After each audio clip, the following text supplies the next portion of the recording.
Bienvenidos a América Directo. Vamos a hablar hoy de un tema que hace días fue noticia, ya que en la ciudad de Madrid, España, se hizo la presentación del Manual para Escribir en Internet.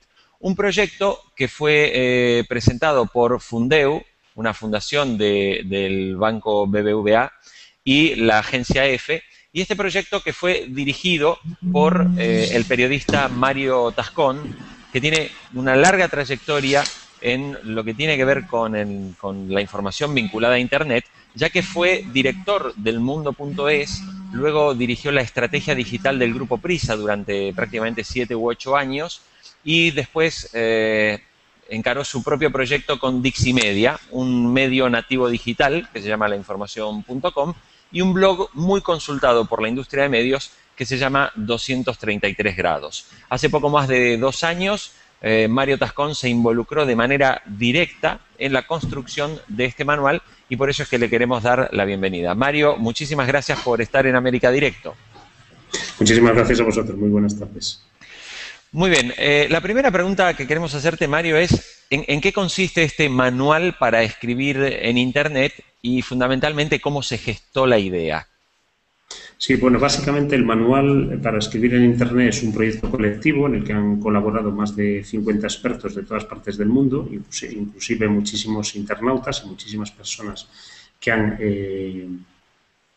intervenido corrigiendo, mandando colaboraciones, insinuando o comentando posibilidades de estudio.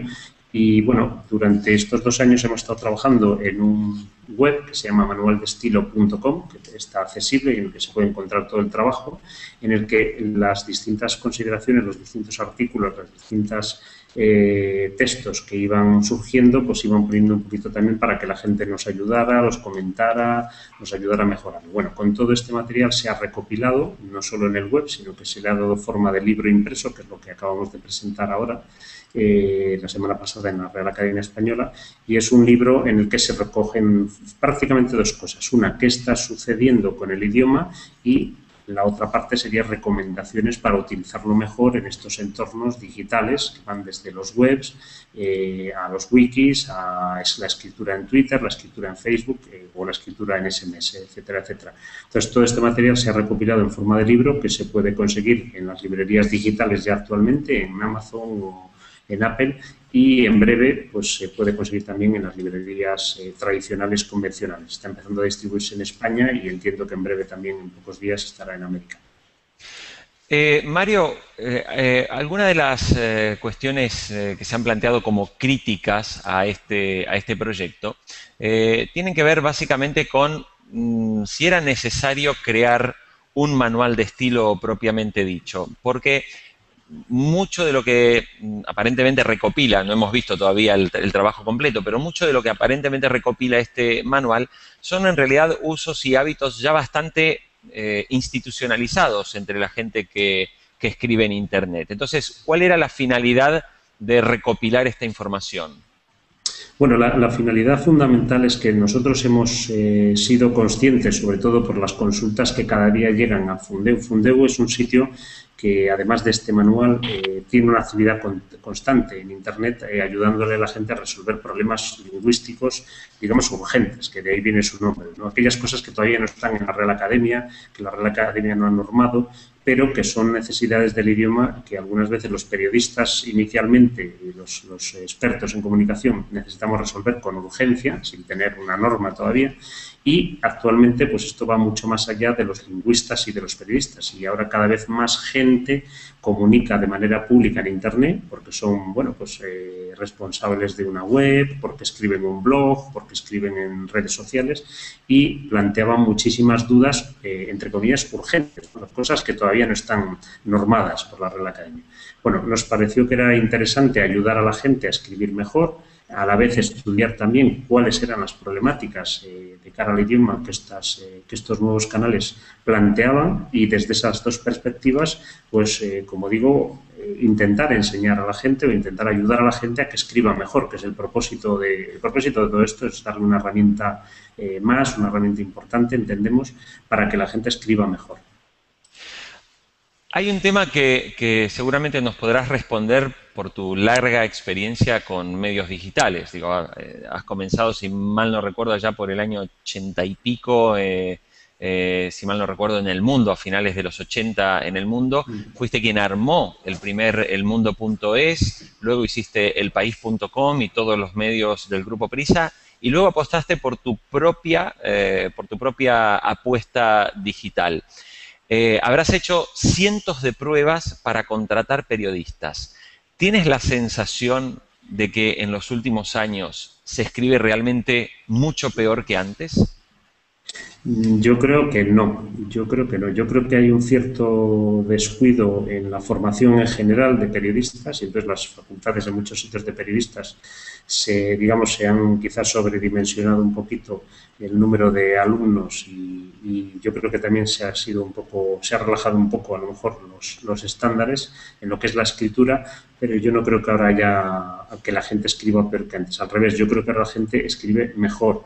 La problemática es que quizá lo que sucede es que con la democratización de las herramientas ahora es más fácil ver a los que escriben mal, que es una cosa que antes costaba más ver, ¿no? Porque antes solo podíamos escribir o solo se nos veía escribir a quienes teníamos la fortuna o teníamos la posibilidad de escribir a través de un medio de comunicación o éramos escritores, ¿no? Por tanto, había una selección, la industria seleccionaba de alguna forma quienes llegaban a esas plataformas, que esto no quiere decir que todos escribieran bien, también sería discutible, pero bueno, quienes llegaban a estas plataformas en principio pues había una selección mayor. Ahora la posibilidad de publicar la tiene cualquiera desde su casa. Por tanto, es lógico que mucha gente piense que se escriba ahora peor, porque ven más a los que escriben mal, pero no porque haya más gente que antes que escriba mal. Yo creo que hay la misma gente que escribe mal antes que ahora, pero lo que sí es verdad es que es más fácil verlos a los que escriben mal, también es más fácil ver a los que escriben bien, que a lo mejor antes no tenían posibilidad y ahí hay muchísimos ejemplos de buena escritura en la red que posiblemente sin Internet nunca hubieran sido personas conocidas, ¿no?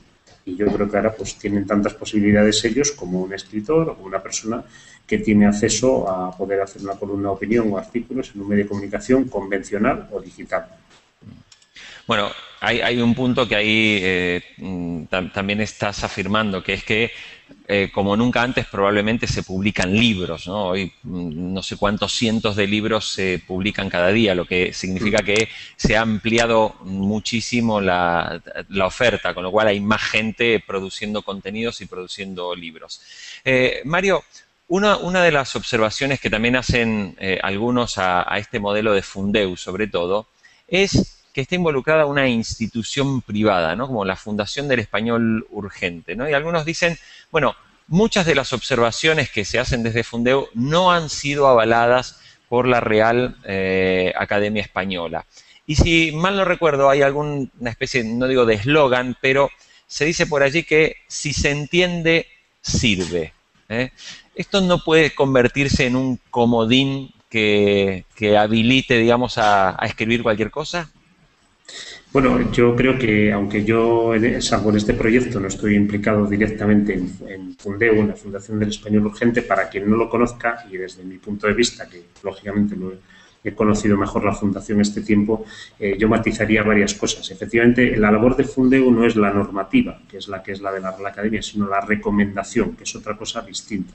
Pero para recomendar, lógicamente, Fundeu se basa principalmente en la Real Academia y a continuación en el uso del idioma que se hace, tanto el uso oculto, digamos, o el uso de los estudiosos, y se utilizan otros diccionarios, otras fuentes bibliográficas, otras fuentes léxicas, y a la vez también el uso de la gente, porque al final los que hacemos el idioma, les guste más o menos a los lingüistas, somos los usuarios, o sea, los que el castellano es una cuestión de las personas que nos están escuchando, tuya, mía, tanto como de las personas, lógicamente, que con mucho más sabiduría que nosotros, pues nos ayudan a normar, nos ayudan a que esto esté ordenado, ¿no? Pero al final el idioma es una cuestión de todos nosotros, les guste más o menos a quienes son más cultos o se creen más especiales que los demás, ¿no? Pero eso es así. Entonces, la Fundeu siempre ha tenido este foco, pero la Fundeu, por ejemplo, el presidente de la Fundeu es el presidente de la Real Academia. O sea, hay una relación institucional, digamos, fuerte entre las dos, aunque es verdad que sus objetivos son bien diferentes, y también es verdad que muchas de las recomendaciones de Fundeu con el tiempo acaban siendo normas de la Real Academia, porque lo que hace Fundeu es estar un poquito por delante, efectivamente,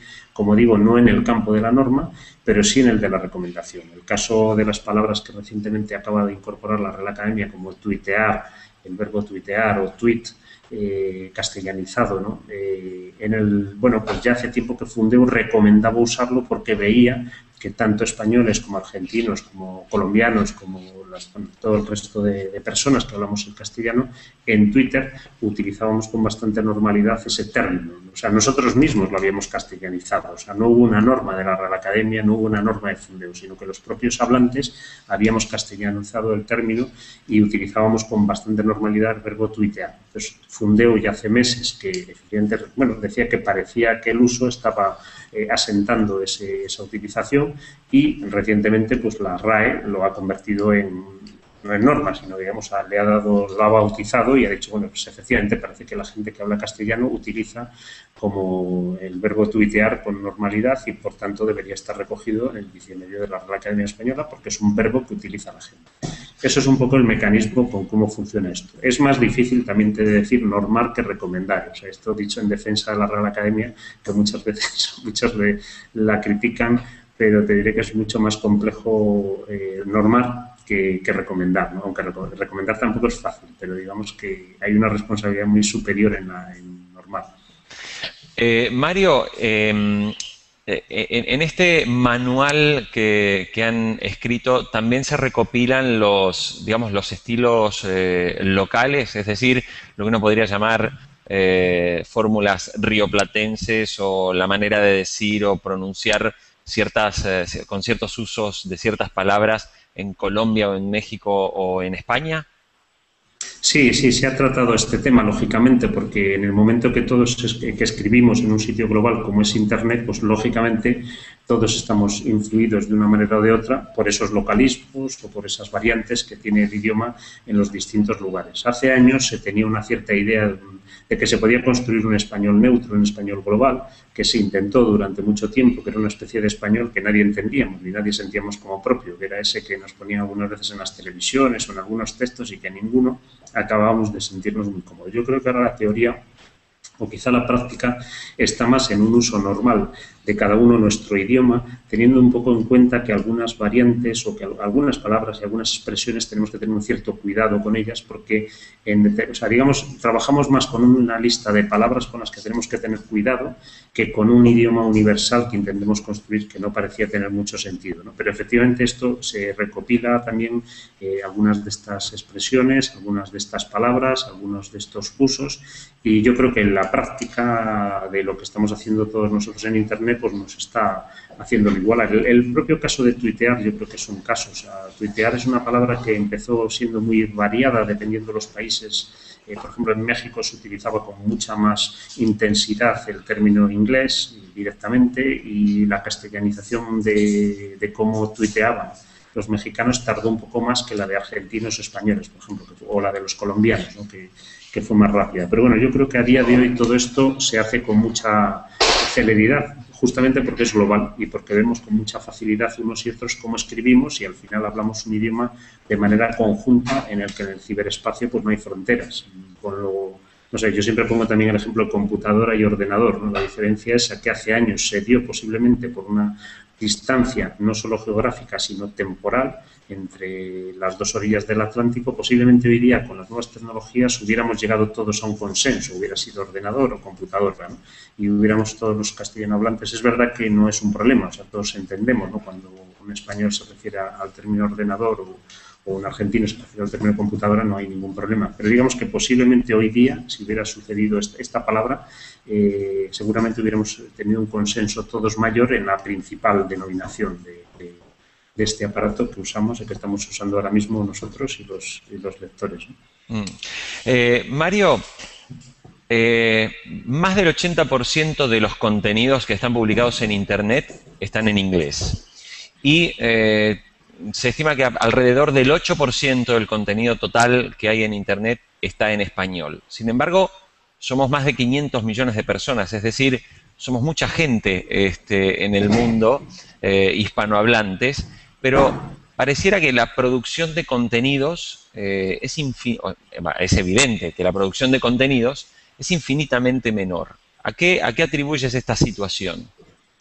Bueno, se debe fundamentalmente a dos cuestiones. Una, la propia globalidad de la red, que hace que, como el mundo anglosajón es grande y es un mercado, además, en términos económicos muy importante, pues muchísima gente, incluso castellano hablantes, tengan al menos versiones en inglés, en muchos casos, de sus contenidos. Toda la producción científica, hay mucha producción académica, tiene al menos versiones en dos idiomas, lo cual, bueno, también incrementa el número de contenidos en español, pero también incrementa el contenido en inglés, incluso hecho por hispanohablantes. Eso por un lado. Por otra parte, yo creo que también es el retraso que hemos tenido los países en general hispanohablantes en la adopción de nuevas tecnologías frente a potencias económicas y países de gran tamaño como han sido pues, los países anglosajones, ¿no? Como es Estados Unidos, Inglaterra, Canadá, la propia India, incluso incluyéndola, o Australia, ¿no? O sea, son grandes bloques de gente que vienen, bueno, por supuesto, de primer idioma, que incluso de segundo idioma, son muy fuertes en la producción de este tipo de contenidos, en el mercado de este tipo de contenidos.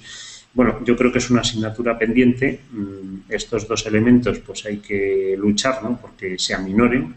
Desde luego el acceso a las nuevas tecnologías pues es una lucha de gobiernos, empresas, ¿no? Organismos, periodistas también, no hay personas. Y pues también el hecho de que estos contenidos funcionen mejor de cara a los mercados emergentes, de cara a los mercados en los que uno puede también, o las empresas pueden tener audiencia o tienen una audiencia de interés bien para hacer negocios, bien para educación, etcétera, etcétera. Pero yo creo que esos son los dos principales motivos. Mario, hay algo que me parece interesante comentar, y en este caso tiene que ver con la propia página web de la Real Academia Española que estamos viendo en este momento. Quienes trabajamos desde hace años en el mundo digital, cuando vemos esta página web, nos da la sensación de que la Real Academia Española está bastante lejos, primero, de los estándares en la manera de dar contenidos y de publicar contenidos de la web, y el segundo concepto pareciera entender como que a la Real Academia Española, al menos por este diseño, no pareciera estar muy, digamos, integrada con las nuevas tecnologías. Bueno, yo creo que, claro, eso es difícil que lo pueda contestar yo, porque yo de la Real Academia, salvo ser un invitado muy agradecido el otro día de sus instalaciones, pues no te podría decir mucho más que seguramente hay una parte grande, ¿no? de verdad en lo que cuentas, pero también te puedo decir que hasta donde yo conozco, la Real Academia Española está haciendo un esfuerzo, especialmente en los últimos años. Ha habido también, tanto con Víctor García como con el actual presidente, con José Manuel Blecua, están haciendo un esfuerzo bastante importante que incluye este paso de, digamos, de tener una frecuencia mayor de utilización de Fundeu, de trabajo con otras de las instituciones que tienen que ver con el español, justamente para irse actualizando. O sea, su Twitter se ha abierto recientemente, pero en muy poco tiempo pues es una cuenta que ya tiene casi 100.000 seguidores. Ellos están haciendo, yo creo que esfuerzos grandes dentro de que es una institución pues compleja, que tiene en algunos casos incluso, bueno, pues una institución pues que tiene siglos, ¿no? Con lo cual, con las bonanzas y dificultades que tienen las instituciones que tienen siglos, ¿no? Para hacer estas cosas. Pero bueno, yo la verdad que hasta donde sé también, honradamente, igual que te digo una cosa, te digo que creo que están intentando hacer un recorrido ellos, bueno, sabiendo que esto a día de hoy es así. Hace años, por ejemplo, por contar un ejemplo, solo hace años la Real Academia Española, para hacer una norma, se tenía que basar en que esas palabras o esas expresiones se incluyeran ya en los libros. O sea, eso ya hace tiempo que se abandonó, ya los medios de comunicación les sirven porque son más rápidos para ver cómo se incorporan las palabras, pero hoy día está Internet, que todavía es más rápido que los medios de comunicación convencionales. O sea, la Real Academia Española ahora yo creo que está también que en un desarrollo fuerte de una nueva página que llevan tiempo, que no han podido inaugurar, pero que llevan tiempo trabajando en ella, con un trabajo de fondo muy importante de sus bases de datos de palabras y de sus bases de datos de términos, que también es verdad que no es visible todavía, pero que llevan tiempo trabajando en ello.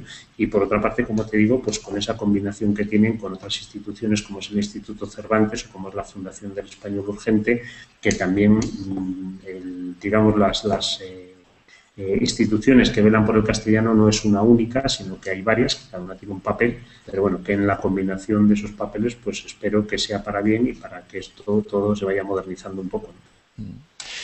Mario, me gustaría también que nos contaras, incluso por la experiencia, sabemos que tienes también una empresa que se dedica a asesorar fundamentalmente a medios de comunicación, no solo a medios, pero fundamentalmente medios de comunicación en sus fórmulas de contar las noticias en Internet, en la adopción de las llamadas nuevas narrativas.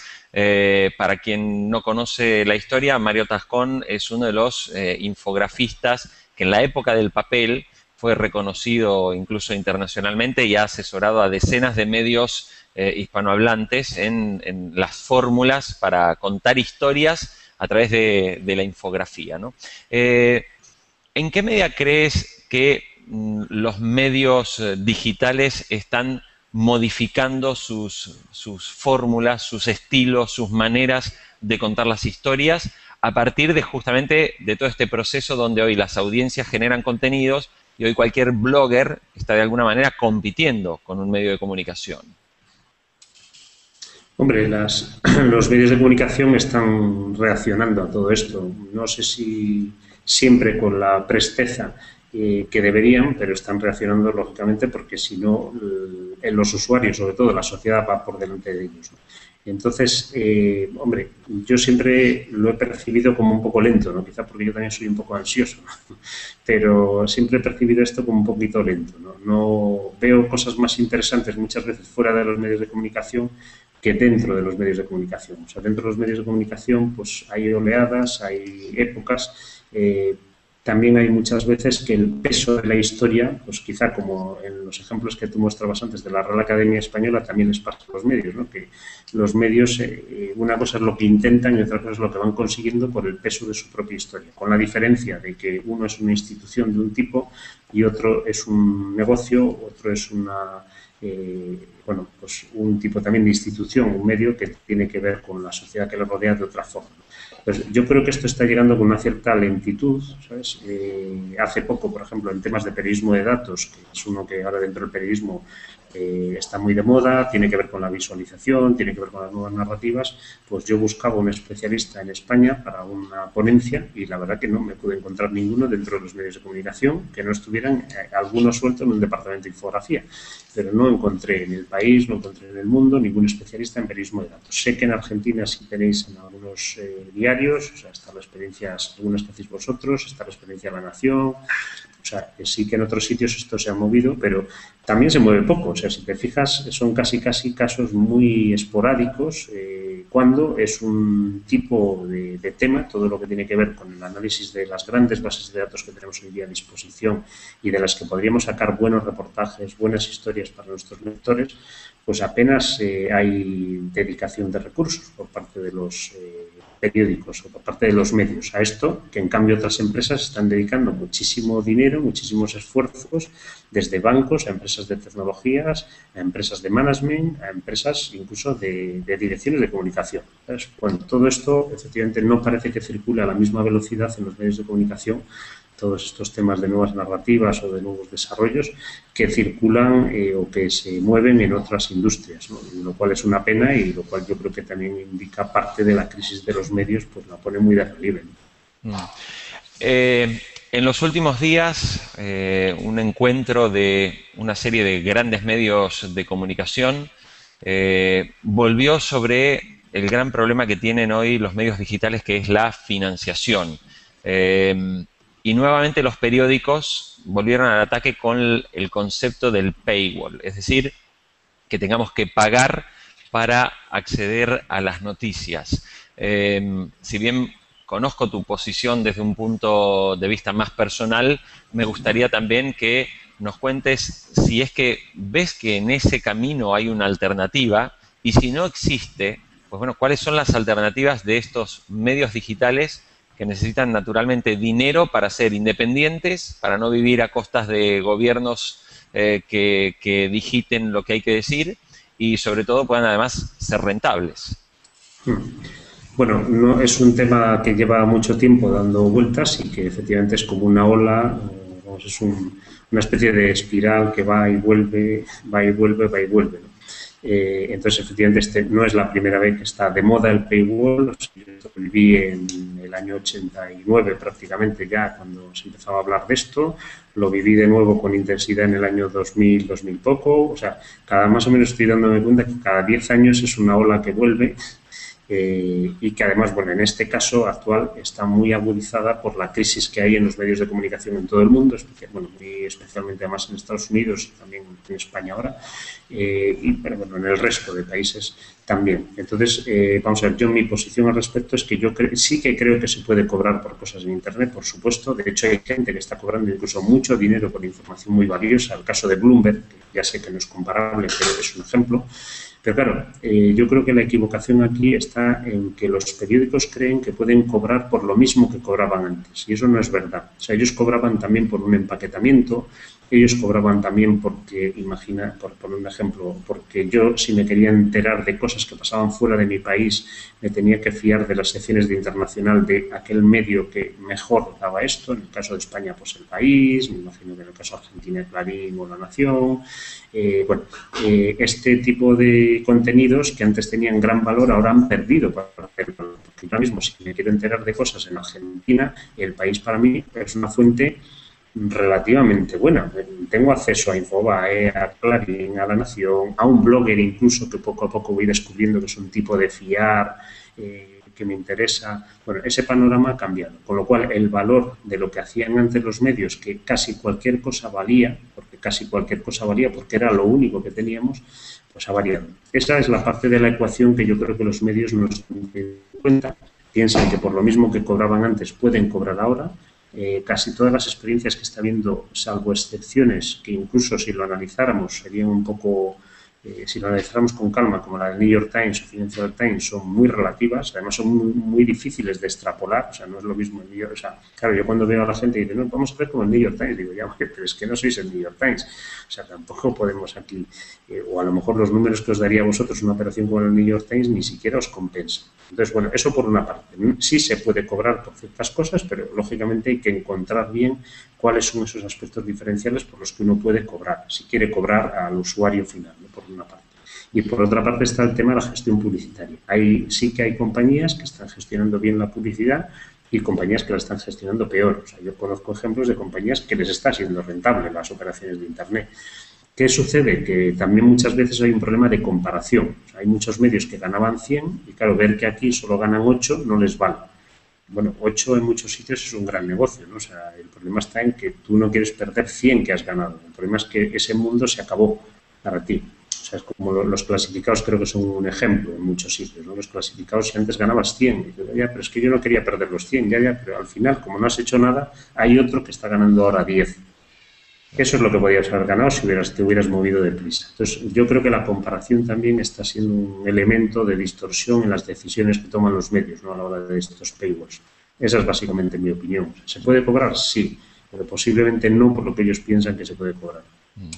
Mario, para terminar, hay algunos datos que son realmente muy reveladores. Uno puede viajar en el metro de Madrid y va a encontrar a un 30% de la gente consumiendo lectura, y de ese 30% de la gente podemos decir que el 70% prácticamente lo está haciendo en dispositivos electrónicos, es decir, en un smartphone, en una tablet como el iPad o en un e-reader, ¿no? Cuando nos movemos hacia los smartphones, que son verdaderamente los teléfonos inteligentes, los reyes de la conectividad en tránsito, cuando uno está viajando, hay un problema que tiene que ver con el tamaño de la pantalla. Y da la sensación de que los usuarios que experimentan en pantallas pequeñas, los textos largos no resultan muy cómodos para leer en esos trayectos. ¿Crees que todavía en la comunicación hay un miedo a la brevedad?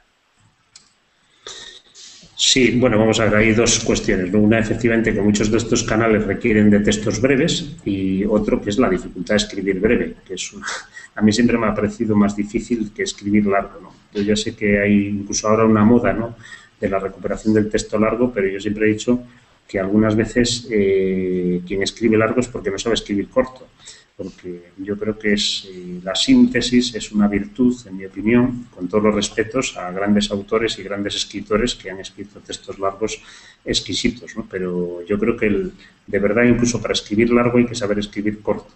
Y además, en este caso de los medios digitales, escribir corto es una virtud doblemente de doble valor, ¿no?, que en los medios analógicos, porque efectivamente muchas de estas pantallas están pensadas para circuitos cortos, no solo por un tema de espacio en el que escribes, sino incluso de tiempo que puedes consumir, ¿no?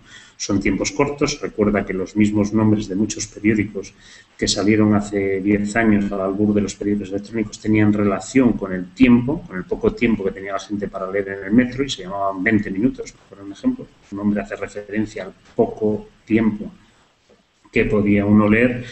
Por tanto, la brevedad, con todos los respetos a los textos largos, parece que es una virtud doblemente valiosa. Pero es que además ya incluso autores clásicos siempre hicieron elogios de la brevedad en la escritura, y yo creo que es una virtud que la verdad que estaría bien recuperar, aunque no hubiera medios digitales. Muy bien. Mario Tascón, queremos agradecerte el contacto con América Directo e invitamos, por supuesto, a nuestra audiencia que nos siga a través de america.infobae.com y a través de Twitter en @infobaeamerica. Mario, será entonces hasta cualquier momento y muchísimas gracias. Cuando queráis. Muchísimas gracias a vosotros y un saludo para todos los lectores o televidentes de Infobae América. Muchas gracias. Bienvenidos a América Directo. Vamos a hablar hoy de un tema que hace días fue noticia, ya que en la ciudad de Madrid, España, se hizo la presentación del Manual para Escribir en Internet. Un proyecto que fue presentado por Fundeu, una fundación del Banco BBVA, y la agencia EFE, y este proyecto que fue dirigido por el periodista Mario Tascón, que tiene una larga trayectoria en lo que tiene que ver con la información vinculada a Internet, ya que fue director del Mundo.es, luego dirigió la estrategia digital del Grupo Prisa durante prácticamente 7 u 8 años, y después encaró su propio proyecto con Diximedia, un medio nativo digital que se llama lainformación.com, y un blog muy consultado por la industria de medios que se llama 233 grados. Hace poco más de 2 años, Mario Tascón se involucró de manera directa en la construcción de este manual, y por eso es que le queremos... Porque escriben un blog, porque escriben en redes sociales y planteaban muchísimas dudas, entre comillas, urgentes, cosas que todavía no están normadas por la Real Academia. Bueno, nos pareció que era interesante ayudar a la gente a escribir mejor, a la vez estudiar también cuáles eran las problemáticas de cara al idioma que estos nuevos canales planteaban, y desde esas dos perspectivas, pues como digo, intentar enseñar a la gente o intentar ayudar a la gente a que escriba mejor, que es el propósito de todo esto, es darle una herramienta más, una herramienta importante, entendemos, para que la gente escriba mejor. Hay un tema que seguramente nos podrás responder por tu larga experiencia con medios digitales. Digo, has comenzado, si mal no recuerdo, ya por el año 80 y pico, si mal no recuerdo, en El Mundo, a finales de los 80 en El Mundo. Fuiste quien armó el primer elmundo.es, luego hiciste elpaís.com y todos los medios del Grupo Prisa, y luego apostaste de lo que aparentemente recopila, no hemos visto todavía el trabajo completo, pero mucho de lo que aparentemente recopila este manual son en realidad usos y hábitos ya bastante institucionalizados entre la gente que escribe en Internet. Entonces, ¿cuál era la finalidad de recopilar esta información? Bueno, la finalidad fundamental es que nosotros hemos sido conscientes, sobre todo por las consultas que cada día llegan a Fundeu. Fundeu es un sitio que, además de este manual, tiene una actividad constante en Internet, ayudándole a la gente a resolver problemas lingüísticos, digamos, urgentes, que de ahí viene su nombre, ¿no? Aquellas cosas que todavía no están en la Real Academia, que la Real Academia no ha normado, pero que son necesidades del idioma que algunas veces los periodistas inicialmente y los expertos en comunicación necesitamos resolver con urgencia, sin tener una norma todavía, y actualmente pues esto va mucho más allá de los lingüistas y de los periodistas, y ahora cada vez más gente comunica de manera pública en Internet, porque son, bueno, pues responsables de una web, no solo en el web, sino que se le ha dado forma de libro impreso, que es lo que acabamos de presentar ahora, la semana pasada en la Real Academia Española, y es un libro en el que se recogen prácticamente dos cosas. Una, qué está sucediendo con el idioma, y la otra parte sería recomendaciones para utilizarlo mejor en estos entornos digitales que van desde los webs a los wikis, a la escritura en Twitter, la escritura en Facebook o la escritura en SMS, etcétera, etcétera. Entonces, todo este material se ha recopilado en forma de libro que se puede conseguir en las librerías digitales ya actualmente, en Amazon o en Apple, y en breve pues se puede conseguir también en las librerías tradicionales convencionales. Está empezando a distribuirse en España y entiendo que en breve también, en pocos días, estará en América.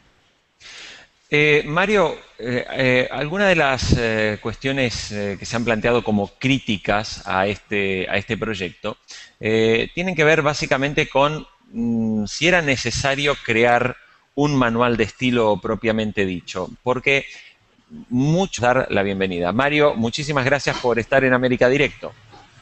Muchísimas gracias a vosotros. Muy buenas tardes. Muy bien. La primera pregunta que queremos hacerte, Mario, es ¿en qué consiste este manual para escribir en Internet y fundamentalmente cómo se gestó la idea? Sí, bueno, básicamente el manual para escribir en Internet es un proyecto colectivo en el que han colaborado más de 50 expertos de todas partes del mundo, inclusive muchísimos internautas y muchísimas personas que han intervenido corrigiendo, mandando colaboraciones, insinuando o comentando posibilidades de estudio. Y bueno, durante estos 2 años hemos estado trabajando en un web que se llama manualdestilo.com, que está accesible y en el que se puede encontrar todo el trabajo, en el que las distintas consideraciones, los distintos artículos, las distintas textos que iban surgiendo, pues iban poniendo un poquito también para que la gente nos ayudara, los comentara, nos ayudara a mejorar. Bueno, con todo este material se ha recopilado